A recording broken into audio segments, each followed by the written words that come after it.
Selamat hari Minggu, selamat beribadah Bapak Ibu Saudara-saudara. Kita tahu semua ini adalah anugerah Tuhan, ya. Kebaktian seperti ini sangat langka sekarang di mana-mana.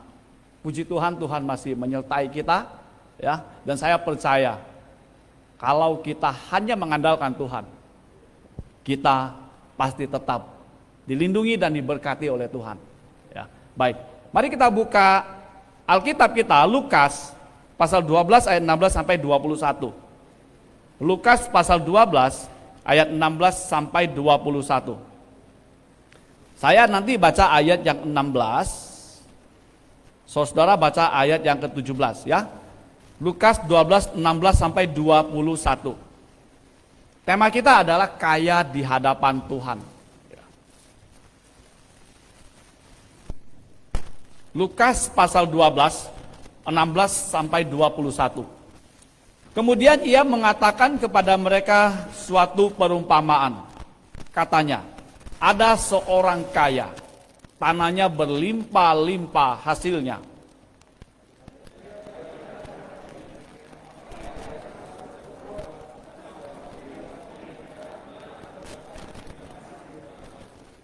Lalu katanya, inilah yang akan aku perbuat.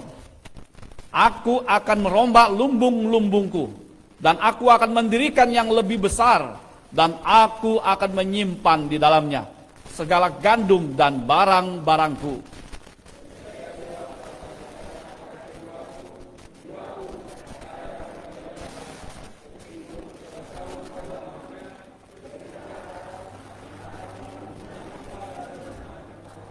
Tetapi firman Allah kepadanya, hai, engkau orang bodoh, pada malam ini juga jiwamu akan diambil daripadamu. Dan apa yang telah kau sediakan, untuk siapakah itu nanti?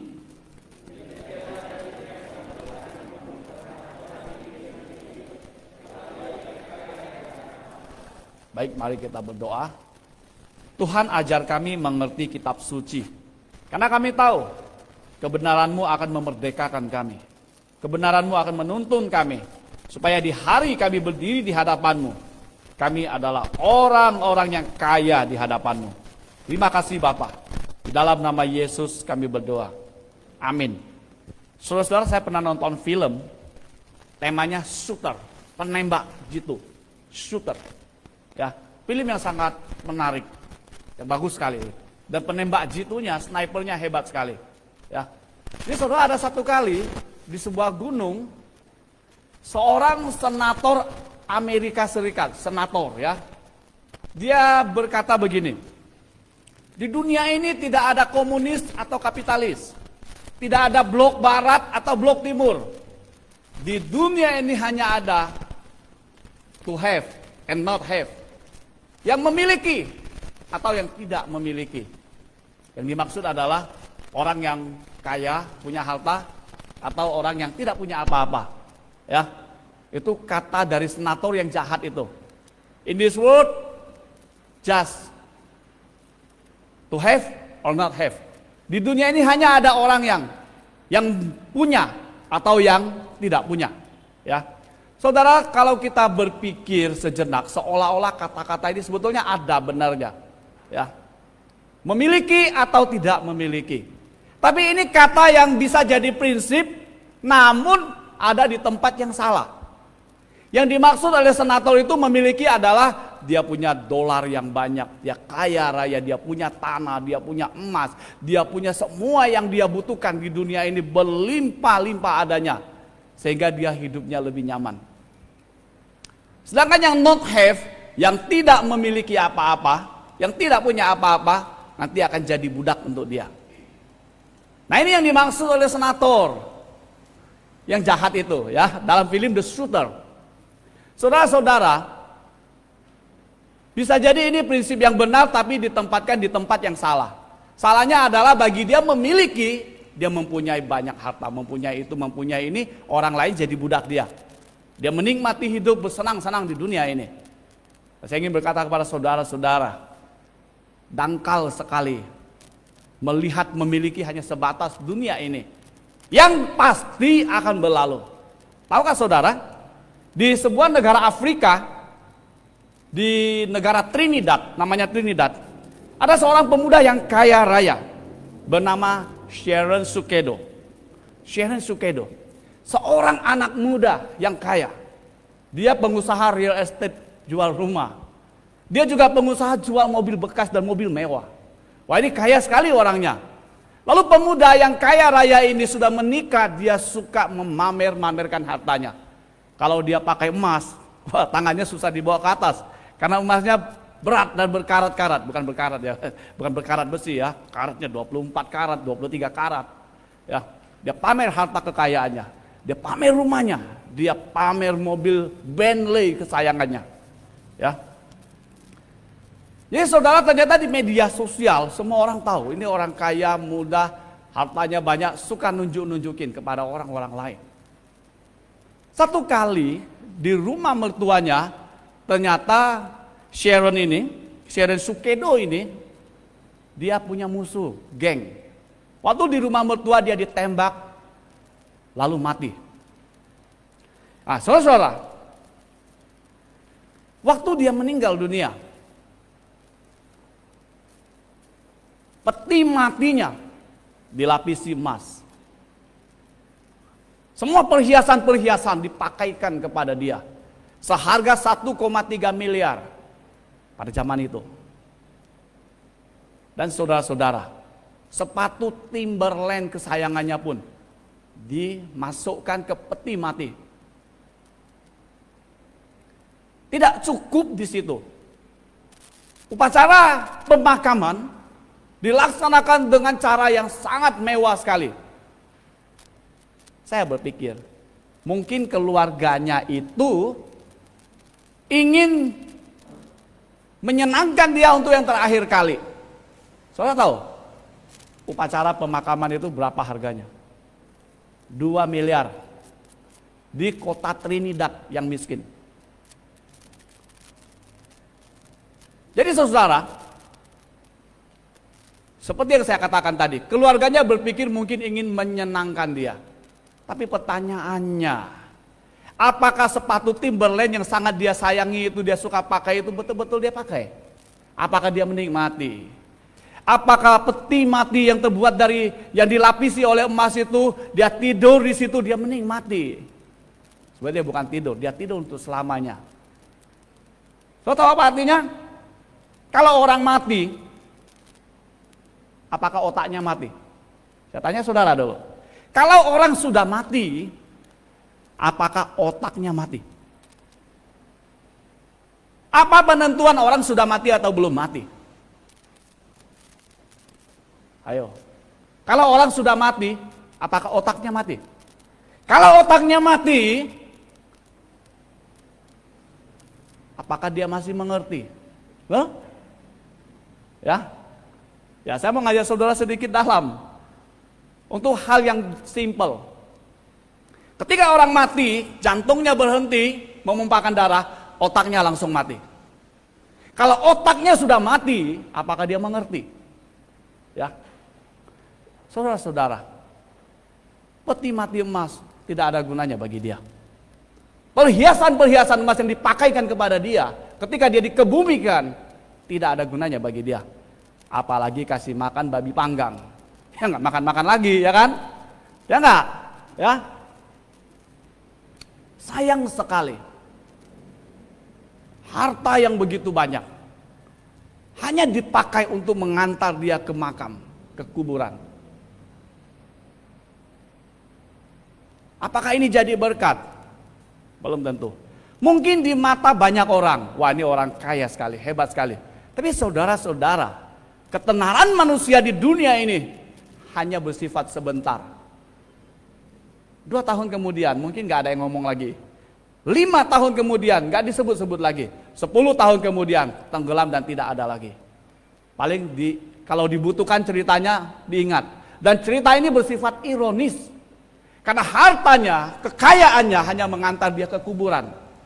Dan tidak ada efek apapun yang membuat orang berkata, orang ini kaya di hadapan Tuhan. Itu sebabnya saudara-saudara, Yesus menceritakan perumpamaan yang tadi kita baca. Orang yang penghasilannya hebat, yang panen kebunnya berhasil, terpaksa dia harus bangun lumbung yang lebih besar.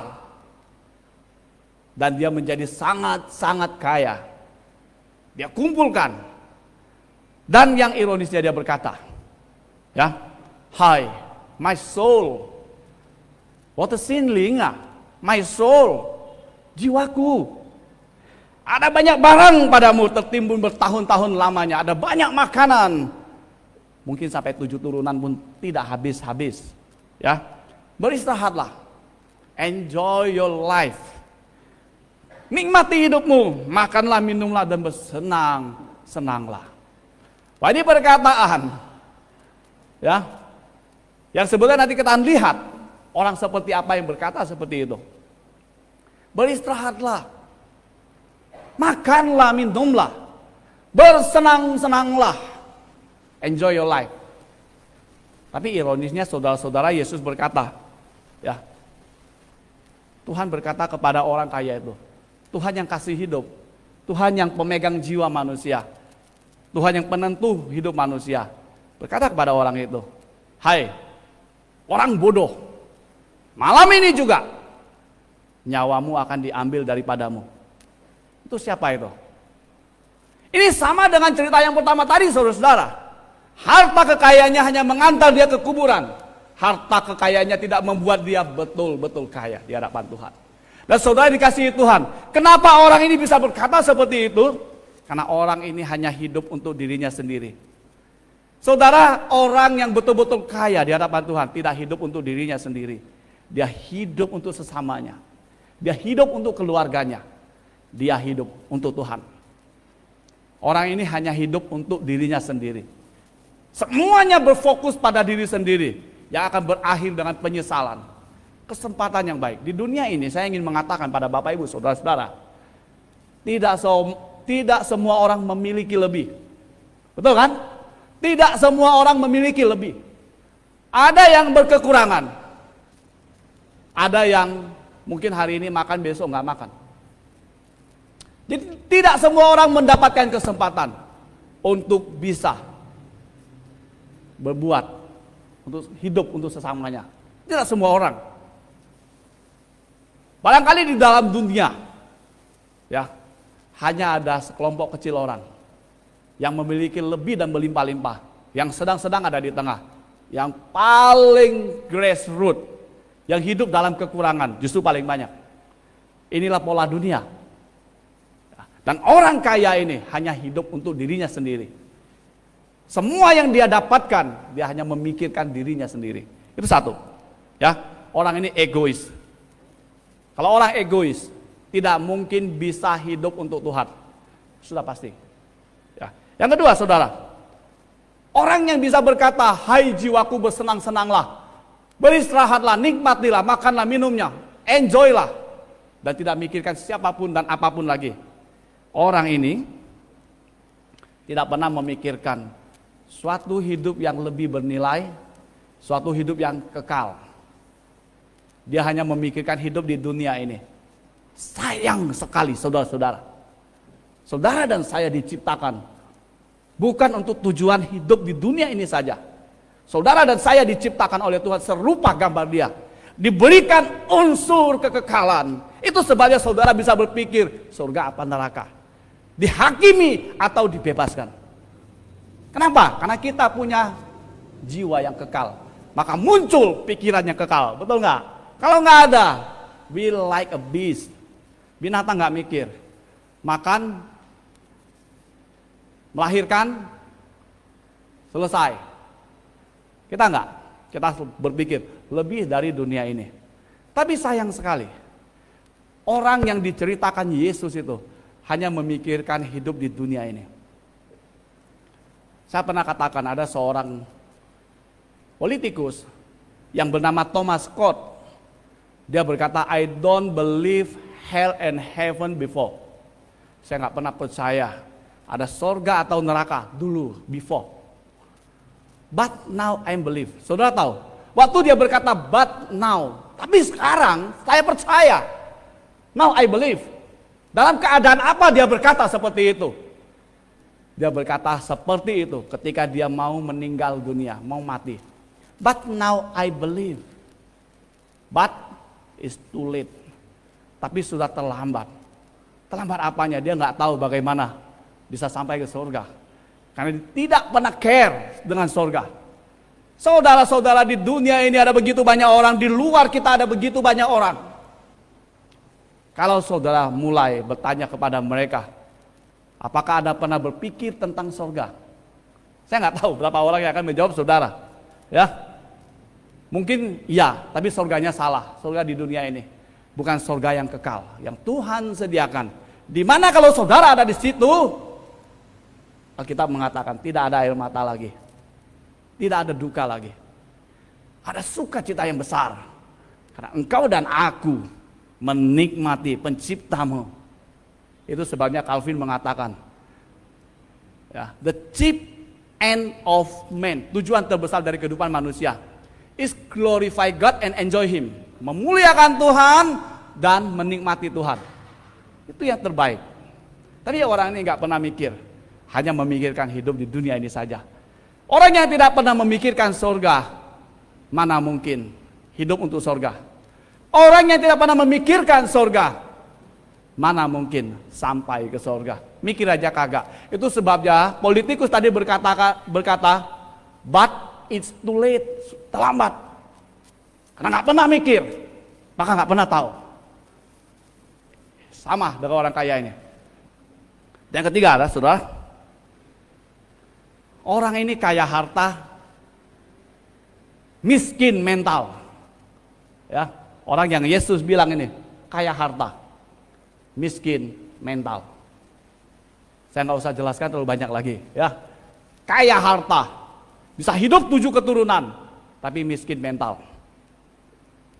Dan Tuhan berkata, orang ini bodoh. Kenapa disebut bodoh? Karena dia tidak pernah mengenali siapa dirinya. Kenapa dia disebut bodoh? Karena dia tidak tahu peluangnya besar untuk kaya di hadapan Tuhan. Dan Yesus berkata, ya,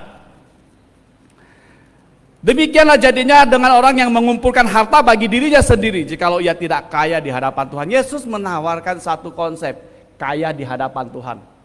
Apa itu kaya di hadapan Tuhan? Satu, saudara, kita hidup untuk Tuhan. Kaya untuk Tuhan. Apapun yang kita lakukan, apapun yang kita kerjakan, kita hidup untuk Tuhan.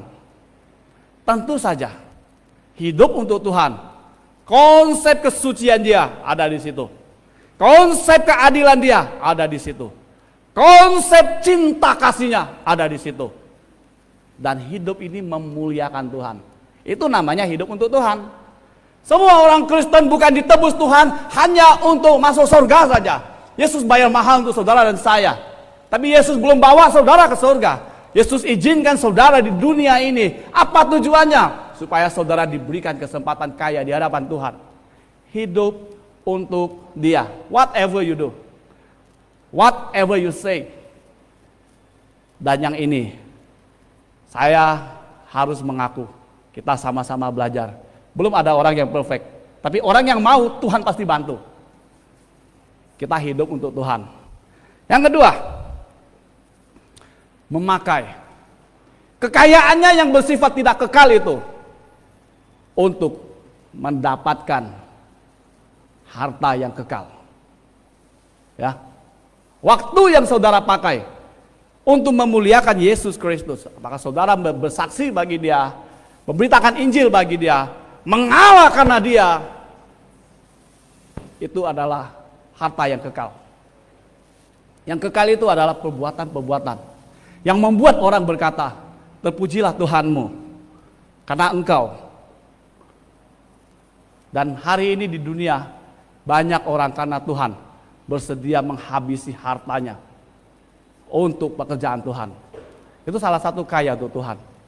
Lalu bagaimana dengan orang yang not have, tidak punya apa-apa? Saya ingin mengatakan, seberapa kaya saya sehingga saya bisa buat Tuhan berkata thank you. Semua ini punya Dia, kita hanya dipercayakan. Jadi orang yang tidak punya bagaimana? Kalau saudara tidak punya harta, tapi saudara punya hidup. Saudara bisa bersaksi. Saudara bisa mengasihi. Saudara punya belas kasihan. Saudara bisa memberkati. Kenapa tidak? Itu juga kaya di hadapan Tuhan. Karena kekayaan yang kekal itu bukan sesuatu yang bersifat bendawi. Waktu saudara memakai harta saudara untuk kebutuhan sosial, untuk memberkati orang lain, untuk pelayanan Tuhan, bukan harta itu yang jadi fokus Tuhan, tapi saudara bersedianya itu, mentalnya itu, sikap hatinya itu, besar atau kecil bukan hal yang penting. Tuhan lihat hati. Amin. Itu kaya namanya di hadapan Tuhan. Ya. Jadi saudara dikasihi Tuhan. Bukan kebetulan. Tema seperti itu dikhotbahkan di sini. Ya. Banyak gereja-gereja ingin dengar firman Tuhan. Yang mereka dengar adalah lelucon. Bukan kebenaran yang dikhotbahkan, bukan Alkitab yang dibicarakan. Ya, aku dulu gini, aku dulu begini, aku dulu begitu, aku lawan setan, aku gini, semuanya aku. Tapi di gereja ini kita selalu bicara kitab suci. Kalau itu menusuk saya, maka saya harus bertobat. Kalau itu menusuk kamu harus bertobat. Karena Tuhan ingin engkau dapat sesuatu yang kekal. Amin. Inilah yang Tuhan mau. Mari kita menjadi bijaksana. Dan kita paham sebenar-benarnya kita milik Tuhan. Tuhan milik kita. Kita akan hidup untuk Dia. Maka kita kaya di hadapan Dia. Mari kita berdoa. Bapa kami yang di sorga, biarlah firman-Mu yang sudah diberitakan meneguhkan hati dan jiwa kami. Sehingga seluruh hidup kami adalah investasi yang kekal. Karena kami perlu kaya di hadapan-Mu. Sehingga suatu hari kami masuk ke rumah-Mu, kami masuk dengan sukacita.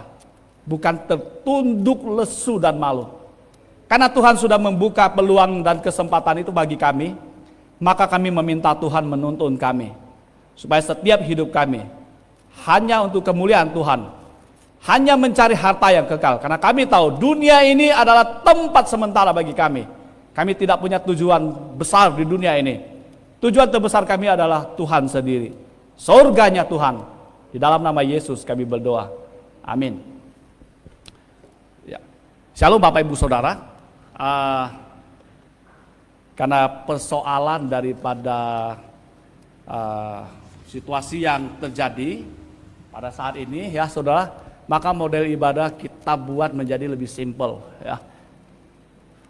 Pertama, untuk petugas pelayan minggu depan ada kesalahan setting ya. Yang tersetting di sini adalah untuk tanggal 8 Agustus. Nanti tolong diingati teman-teman yang melayani ya. Untuk pelayan minggu depan tanggal 1 Agustus, liturgi Saudari Heni, singer Saudara Suhaldi, pemusik Saudari Stefani, penyambut Saudara Edi Santoso dan Saudari Linda. LCD Cuantau Novelia. Sound system Saudara Gunawan. Minggu depan kita akan mengumpulkan perpuluhan. Bagi Bapak Ibu Saudara yang ingin memberikan perpuluhan boleh mempersiapkan di rumah ya. Nanti persembahan kita ini kita bisa lakukan dengan dua cara. Begitu kita datang kita langsung masukkan persembahan. Kita tidak mengedarkan kantong lagi ya untuk sementara. Tapi kalau saudara merasa belum siap nggak apa-apa, ya saudara boleh persiapkan setelah saudara masuk. Begitu saudara pulang, saudara juga bisa memasukkannya, sama saja ya.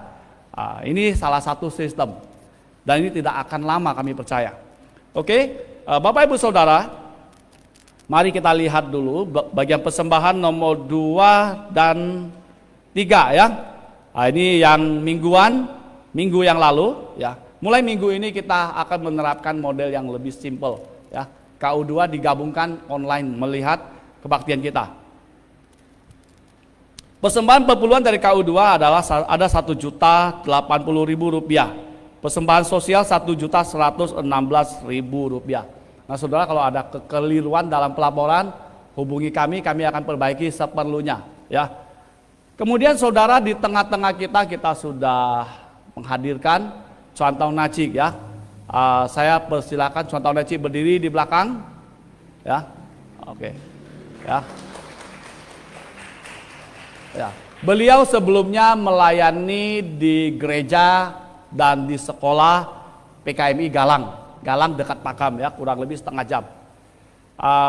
Dia ke kita minta diutus ke tempat ini nanti secara full, secara penuh melayani di PKMI di sekolah.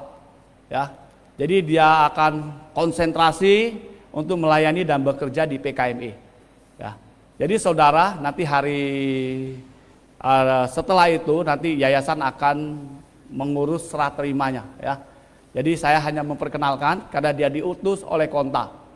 Nah nanti Bapak Ibu Saudara yang ingin berkenalan dengan beliau silakan aja ya.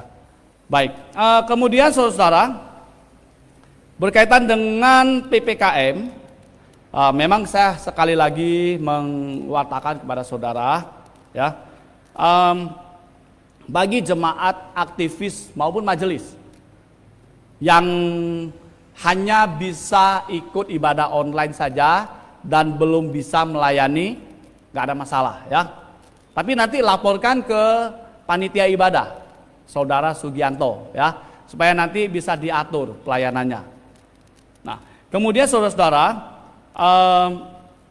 model persembahan kita adalah kemarin sudah diwatakan, saudara masuk langsung masukkan ke kotak saja. Kalau belum sempat nggak apa-apa, siapkan di tempat duduk, pulang baru dimasukin. Jadi kita tidak mengedarkan kantong lagi untuk sementara ini, ya. Kemudian penerjemah ditiadakan untuk beberapa saat ini. Kemudian saudara, memang durasi ibadah kita akan persingkat. Kemudian kami meminta jemaat mematuhi protokol kesehatan. Nah, saudara-saudara, bagi saudara-saudari yang mungkin ya terkena COVID-19, saudara tak perlu malu. Ini bukan HIV. Ini bukan penyakit yang menimpa saudara karena saudara melakukan sesuatu hal yang mungkin menimbulkan rasa malu. Bukan. COVID ini gampang menjangkiti orang, apalagi varian Delta. Ya. Namun kami meminta saudara-saudara heroik, kayak beberapa teman-teman kita. Dia kena, dia OTG, dia tidak malu-malu mengakuinya di grup. Memberitahukan kepada teman-teman, saya OTG. Dan dia isolasi di rumah sampai sembuh, baru gabung-gabung. Ya. Saudara, saya berharap saudara juga memikirkan kehidupan orang lain.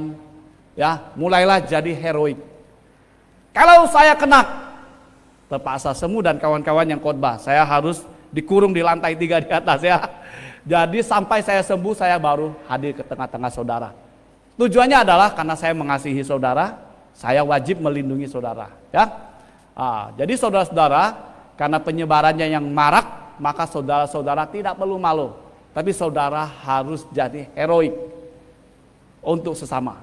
Ya. Karena gereja kita milik kita, gereja kita milik Tuhan. Semua saudara-saudara adalah saudara kita. Kita lindungi mereka, termasuk keluarga kita. Ya. Kemudian bagi saudara-saudari yang demam, suhu tubuhnya mungkin 37,5, silakan ikut kebaktian online. Ya, oke. Kalau nanti suasananya sudah agak normal, kita akan informasikan. Kita akan kembali ke ibadah yang seperti biasa.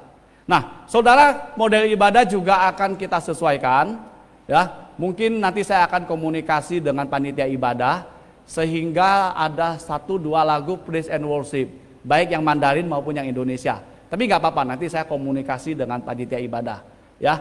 Baik, saudara, mari kita berdoa. Tuhan, kami mengucap syukur kepadamu.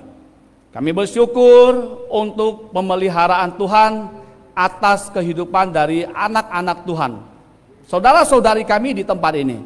Kami bersyukur Tuhan memelihara keluarganya, menjaga mereka, mencukupkan kebutuhan mereka. Biarlah kebaikan dan anugerah-Mu terus mengalir dan terus memenuhi kehidupan umat-Mu yang percaya kepada nama Yesus Kristus yang Kau utus untuk kami. Kami menyerahkan saudara-saudari kami yang mengalami sakit penyakit. Kami rindu dari tempat yang disakralkan ini. Doa kami sampaikan kepada Tuhan. Memohon mereka dipulihkan, disembuhkan, supaya ada bahagia, ada damai sejahtera bagi keluarga mereka. Dan kami berdoa untuk persembahan-persembahan yang sudah dipersembahkan. Berkatilah Tuhan, dan berikan hikmat bijaksana bagi tim majelis dan hamba Tuhan untuk mengelolanya dengan baik dan memuliakan Tuhan. Terima kasih Bapa, di dalam nama Yesus kami berdoa. Amin.